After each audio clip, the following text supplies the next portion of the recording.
Tonight in the news, testing clinics packed to capacity in Newcastle. A Sydney man fined $10,000 for breaching isolation rules.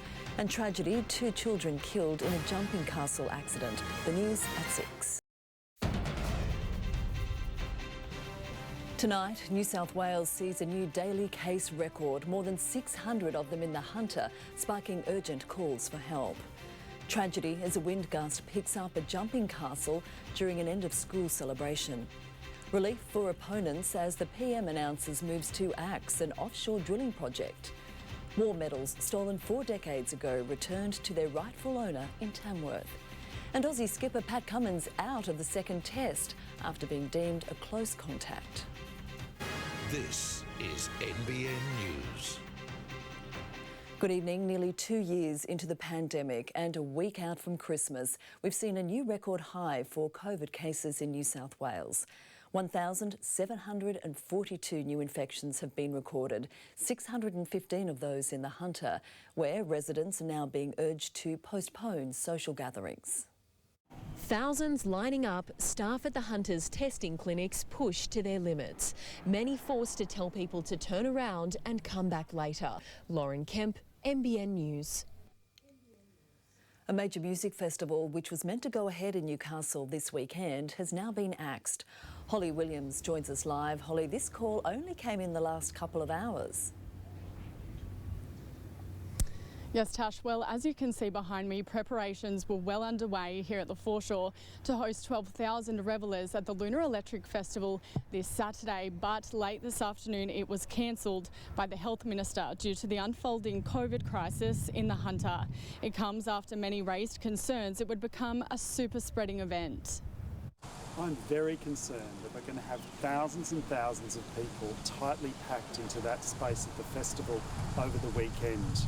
In just over a week, we've got Christmas, when people will be gathering with their vulnerable aged grandparents.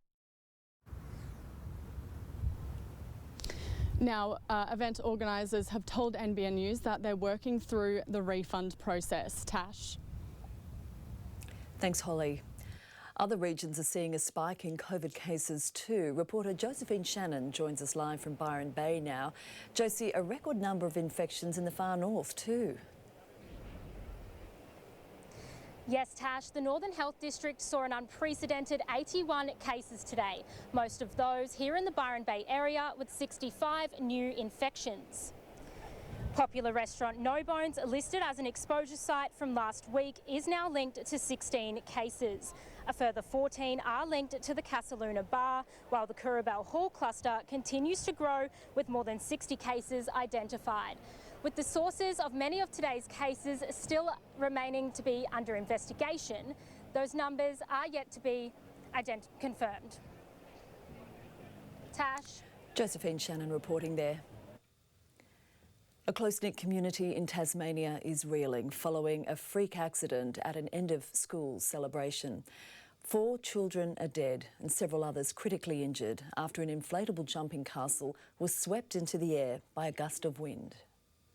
A day full of fun to celebrate the end of school becomes one of unimaginable tragedy. Rachel Baxter, NBN News. The Prime Minister's heeded the calls of campaigners announcing moves to stop a controversial offshore project. Advent Energy wants to drill for gas between the Hunter and the South Coast. But today Scott Morrison hit Terrigal saying, not on my watch. It has a dull-sounding name, but PEP 11 has sparked intense interest and protests. Lara Coffey, NBN News.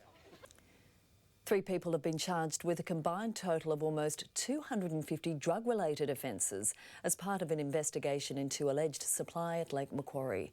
Police claim they seized methamphetamine, cash and electronic stun devices during searches of 2 homes at Windale yesterday. A 63-year-old man was charged with 156 offences, including drug supply, possessing a prohibited weapon and dealing with the proceeds of crime, while a 59-year-old man and a 48-year-old woman were each charged with 49 offences.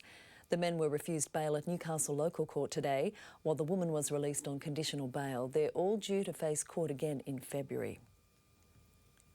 Grandmother Gay Vieira was left with a serious lifelong brain injury when, in 2018, a speeding police officer crashed into her car in Sydney.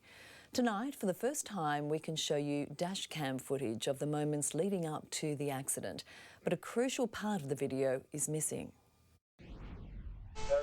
Senior Constable Harry Little has just pressed record on his patrol car camera. Tiffany Genders, NBN News. New figures out relating to COVID fines in New South Wales reveal more than $2.1 million worth of them have been handed out to children aged 10 to 17 since July last year. A Sydney-based legal centre is now calling on the state government to revoke all penalties, saying they're too overwhelming for a child to deal with. The fines range from $1,000 up to $5,000. There may be a silver lining to all the wet weather we've been facing, with CSIRO experts saying farmers may have seen the end of the mouse plague. A number of factors are thought to be behind a reduction in numbers in the northwest, including baiting and the persistent rain and flooding. But landholders are being warned not to be complacent and advised to keep on top of any mice activity. Cancer treatment is tough enough without having to worry about the logistics of getting to and from appointments, which can be a very long way from home. Now some of that stress is being lifted for Hunter Valley patients with the opening of a new world-class centre at Maitland Private Hospital. It may seem a dubious honour, but being the first patient at Icon Maitland has its benefits. Taking a quick look now at the weather across the region today. And Nora Head had a top of 26 degrees. At Nobby's today, 24 degrees after a minimum of 21. It was warm overnight as well at Nelson Bay, 19 up to 25 today, 24 at Maitland. Coming up after the break, Steve Smith back as captain after Pat Cummins is sidelined. That heartwarming twist in the tale of some stolen war medals. And rare encounters with a gentle giant on the mid-north coast.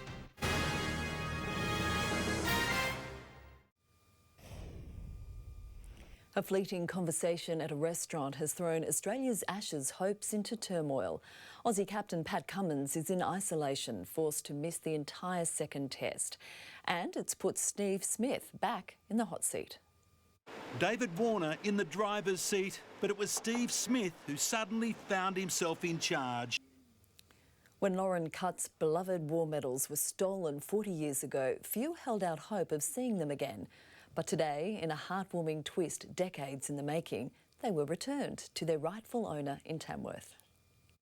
Back in the hands of those closest to Lawrence Cutt. 3 generations today coming together to thank those who brought his precious war medals home. Sophie Scanlon, NBN News. It's been called a once-in-a-lifetime opportunity, but it's happened twice in as many days on the mid-north coast. A whale shark has washed up on a beach near Coffs Harbour, straight after fishermen encountered one off Hawk's Nest. Here's a fish Cameron Davies didn't expect to see. Alison Paul, NBN News. Now to Gavin Morris for a quick look at the weather. And Gav, there's been a bit of shower and storm activity about today. Yes, that's right. Very limited showers though, Tasha, as expected. The system is somewhat moisture starved. It's been tracking across northern New South Wales, so just a little drop or two and a couple of small storm cells overall. The trough line is going to move quite slowly, so some storms again, mostly north of the Guida and over the northern New South Wales ranges and areas of the northern New South Wales coast into southeast Queensland. The northwest is in for a heat wave, a summer heat wave, the first of the season. Some of that will be reaching parts of the coast. I've got more details on that, Tash, later in the bulletin. OK, thank you, Gav. Coming up after the break, a deadly crash in Paris involving a runaway Tesla. More than 1,000 documents about the assassination of JFK finally revealed. And what happens when your popcorn has a little too much pop.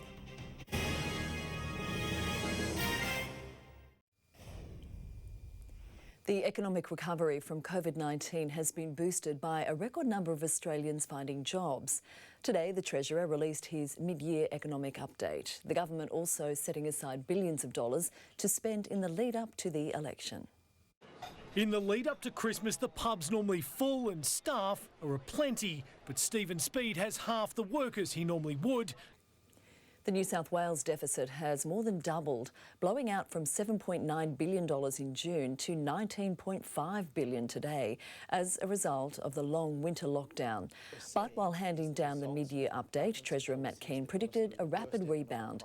Employment is forecast to be back to pre-Delta levels by March, and there'll be a return to wafer-thin surplus by 2024-25. The daughter of John F. Kennedy will become the new US ambassador to Australia. Joe Biden nominated Caroline Kennedy, highlighting the importance of Australia's relationship with the United States.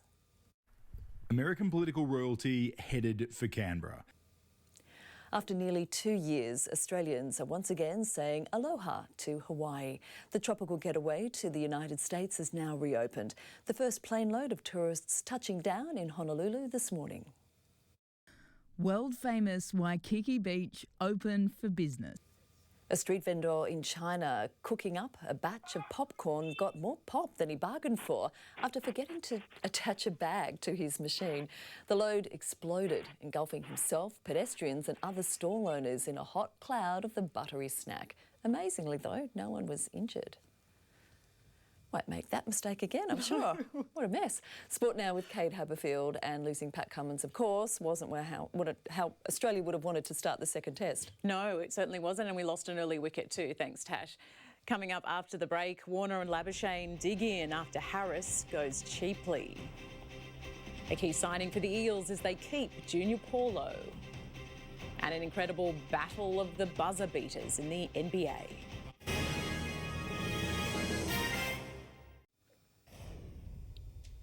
Australia is fighting back on day one of the second test in Adelaide after England began strongly. Opener Marcus Harris is hanging on to his spot by a thread, out for just 3. But David Warner and Marnus Labuschagne have combined to have Australia 1 for 74 midway through the second session. Michael Neser spent 16 straight tests in Australia's squad. There's been a rapid loss of star players at Parramatta, but finally some good news for Eels fans. Junior Paulo is sticking around for another 4 years. The Blues prop rejected an offer from Wayne Bennett and the Dolphins, who are struggling to attract a marquee signing. Eels fans can breathe a sigh of relief. Junior Paulo isn't going anywhere. Still to come, a rise. Sir Lewis, a Formula One legend, becomes a knight. This report brought to you by Sportsbet's new Bet with Mates. Start your group, bet together and share the moment. Try it today with Sportsbet. While Lewis Hamilton lost the F1 title to Max Verstappen, this isn't a bad runner-up prize. The 7-time world champ was knighted by Prince Charles at a ceremony at Windsor Castle for services to motorsport. Sir Lewis took his mother Carmen along for the occasion. He's the 4th F1 driver to be knighted after Jack Brabham, Sterling Moss and Jackie Stewart. She first came off the bench as an injury replacement as a teenager. Fast forward 8 years and Cassidy Davis hasn't missed a match for the Jets since. Tomorrow, the co-captain will notch up a milestone yet to be achieved in the league. 99 not out. Tomorrow evening, it'll be the big one. Lake Macquarie's Nathan Outteridge will have to put personal relationships on hold tomorrow as he looks to lead Team Japan to victory in the Sydney round of the Sail GP Series. Tom Slingsby and Kyle Langford on Team Australia are among his closest friends and main rivals for the title. It is a bit of a strange feeling to go out there and compete against your country, but it's professional sport, and at the end of the day, you know, it's nice to see a few Australians getting behind our team as well. Netball is one of the most popular sports in Newcastle, boasting more than 4,000 players, but the city's premier facility is in desperate need of some TLC. Now, an upgrade of the 30 competition courts at National Park has begun, a project costing the association and council almost $630,000. It's hoped work will be complete by March, just in time for the start of the season. That's well overdue. It's needed, yeah, for sure. Thank you, Kate. Next up, Gavin Morris will join us with the weather details.